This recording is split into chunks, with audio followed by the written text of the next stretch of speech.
السلام عليكم ورحمة الله وبركاته، أهلا وسهلا ومرحبا بكم إخواني وأحبابي المتابعين في القناة. إن شاء الله أقول لكم على بعض المعلومات اللي هي تفيد حضراتكم وبعض الأسئلة اللي الناس سألوني فيها. في حد كلمني النهاردة على القناة بيقول أحط البنزين 80 ولا 92؟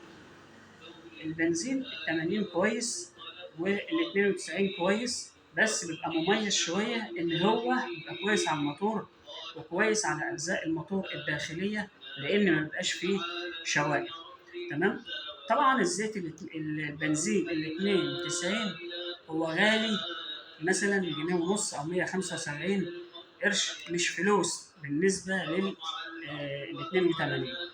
دي حاجه. فان شاء الله لما يكون معاك مكنه زيرو من 2022 او 2020 21 22 23 لحد 25، طبعا نزل ال 25 واقول لكم على ارقام الموتور بتاعه كام.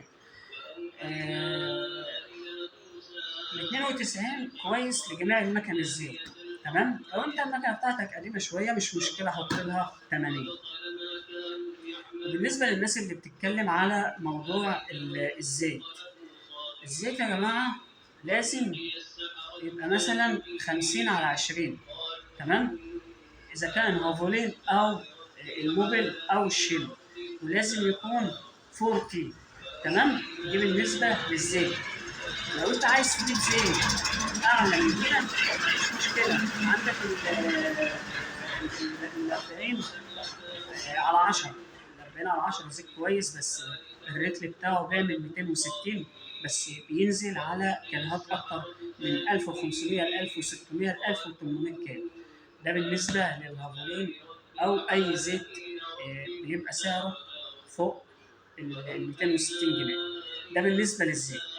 والهافولين والموبل ماشي اللي هو 50 20، زيت 10 على 10 ومفيش منه اي مشكله.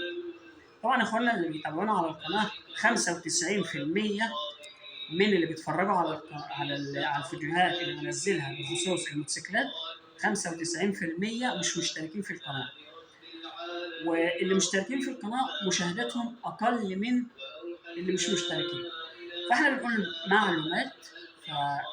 فطبعا اي فيديوهات، انا بشوف فيديوهات كتير هلس بلاقي ارقامها في المشاهدات فلكيه، فاحنا بنقول معلومات. فرجاء يعني الاشتراك في القناه، واي سؤال هتساله لي ان شاء الله هرد عليكم فيه. وفي بعض الناس بتسالني اسئله. المكنه الفجوري دي دلوقتي قليله شويه في المعارض. المكنه دي لحد وقتنا هذا سعرها ماسك 42000 جنيه، 41500 ونص. وطبعا بعض المعارض الله يسهل لهم بيتكلموا في 47000 والكلام ده، هي ما وصلتش للسعر ده. فاللي يقول لك المكنه دي ب 47000 النهارده اعرف ان هو بيضحك عليك. ولو انت عايز من اي محافظه شرقيه، المنصوره، من القاهره، دمياط، بورسعيد، هقول لك على المعرض اللي بيبقى موجود فيه المكنه دي. بس قول لي انا من الحته الفلانيه واجيب المكنه دي منين. ان شاء الله ممكن ابعت لك رقم تليفون او اقول لك على عنوان المعرض في التعليقات. ده بالنسبه لبعض المعلومات. انا بتكلم دي كلها معلومات، مش بقعد اتكلم في الفاضي زي بعض الفيديوهات اللي بتنزل. تمام. دي حاجه. بالنسبه المكنه الفجوري دي، في ناس طبعا انت لو لقيتها ب 47000 جنيه ما تجيبهاش.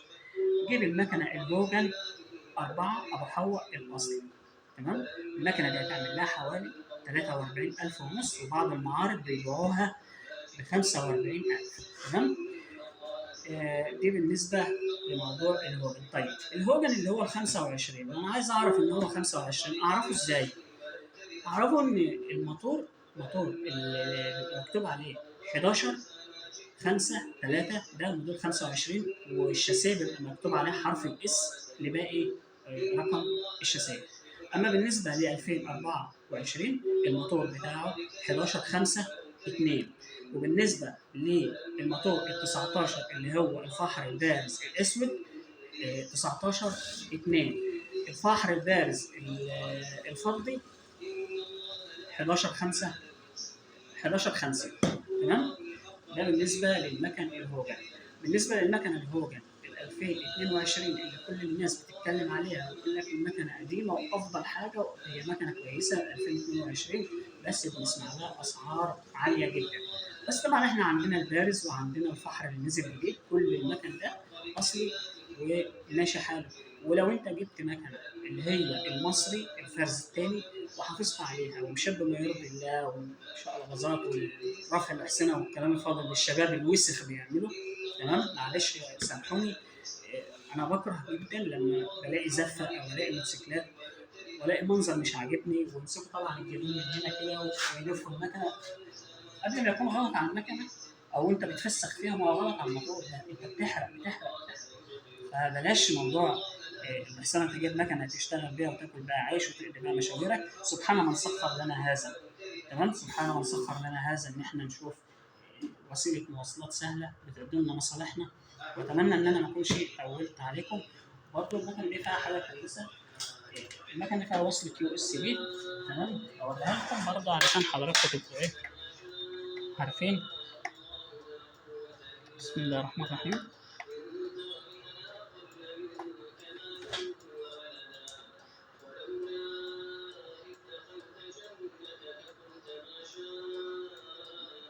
الشاحن شغال اهو،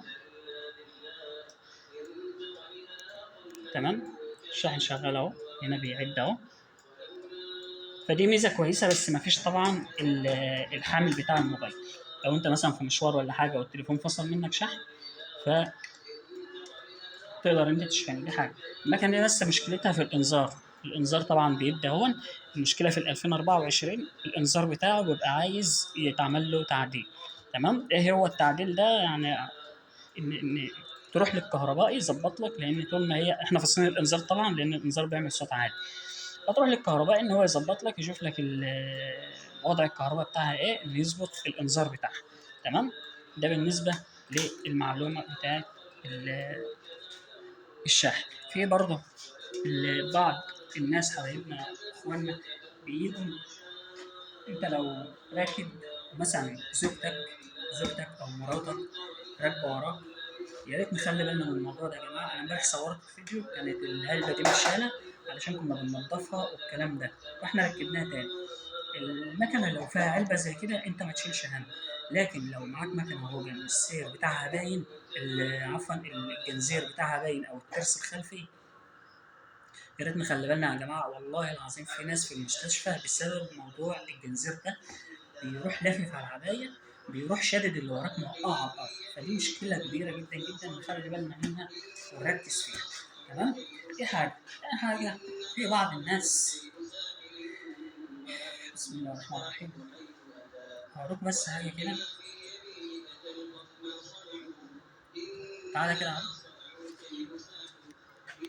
بصوا.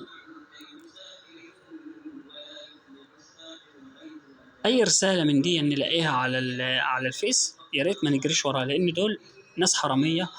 ماشي، هو في مكنه ب 17000 جنيه ولا ب 8000 جنيه ولا ضايب 8000 جنيه؟ كل ده نصب في نصب. تمام، عندنا هنا برضو فيديو اهو، ماشي، بص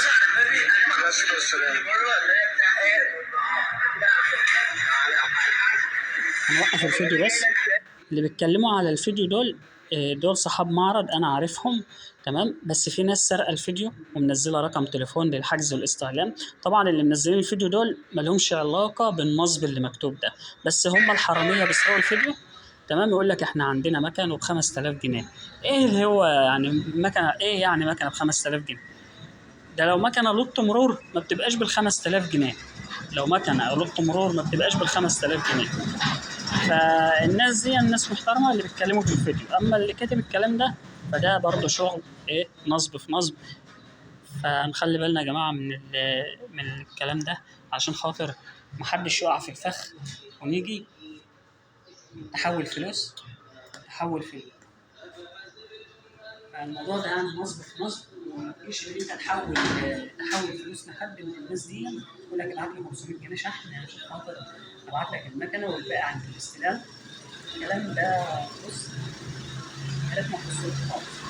تمام، اتمنى ان شاء الله المفيد يكون نال اعجاب حضراتكم، ولو في اي معلومه ان شاء الله قولوا لي عليها وانا هرد عليكم في التعليقات. شكرا، والسلام عليكم ورحمه الله وبركاته، دمتم في رعايه الله.